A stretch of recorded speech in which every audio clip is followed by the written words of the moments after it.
Bonsoir, c'est la première de Tartuffe. Nous, on dit pas opening night, on dit soirée presse, voilà.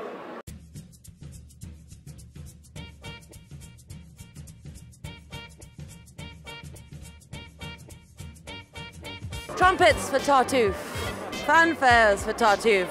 It's the most brilliant play I've seen in a very long time.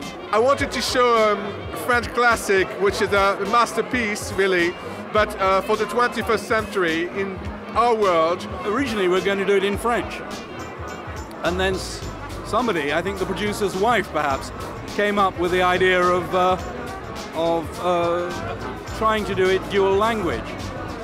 And we worked out that if we made Tartuffe English speaking, it would work out about 50-50, English and French. And then we found that it had never been done before. So it just seemed like an interesting thing to do. This time we tried to do something a little different, a little edgier, a little younger, I think. And not to say that other productions were not good, but they're usually done in sort of traditional costume. But this, on top of that, to set it in LA, to set it in a bilingual language, sort of heightens the play in a way. I said if I can feel like I'm in the moment for a minute up there, if I feel that I believe it, and I'm in that spot, in that moment, for 1 minute, I'll be happy. And I felt that for more than 1 minute. So I guess I can't ask more than that. I'm never pleased. I'm never content.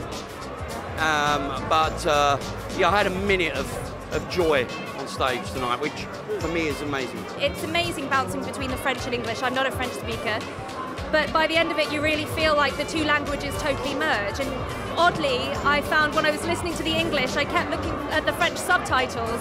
When I was listening to the French at the end, I felt like I really understood what was going on, and I find that really extraordinary. This play is extremely famous in France, so we know it, and we already saw a lot of different versions.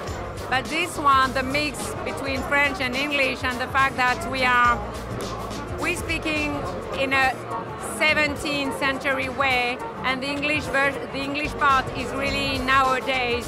So it gives a huge perspective, and it's really exciting.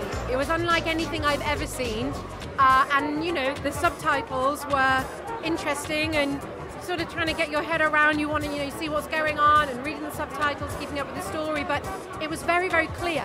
And I actually found it much easier than I thought I would. Molière would have written it this way, because Molière was writing for his own time, and then when he wrote the play in the 17th century, he was writing for Louis XIV, so of course he will be making fun of Trump today in a way, writing here in Britain or in Paris. So we're really faithful to the genius of Molière in a way. I think he'd love it. I think he'd love it. I think, by all accounts, he was an anarchist and someone who stuck his fingers up to conformatism and, authority. And I like to think that we're not doing something that's people are either going to like it or they're going to really not like it. So I think Molière might be in the like it category. I hope.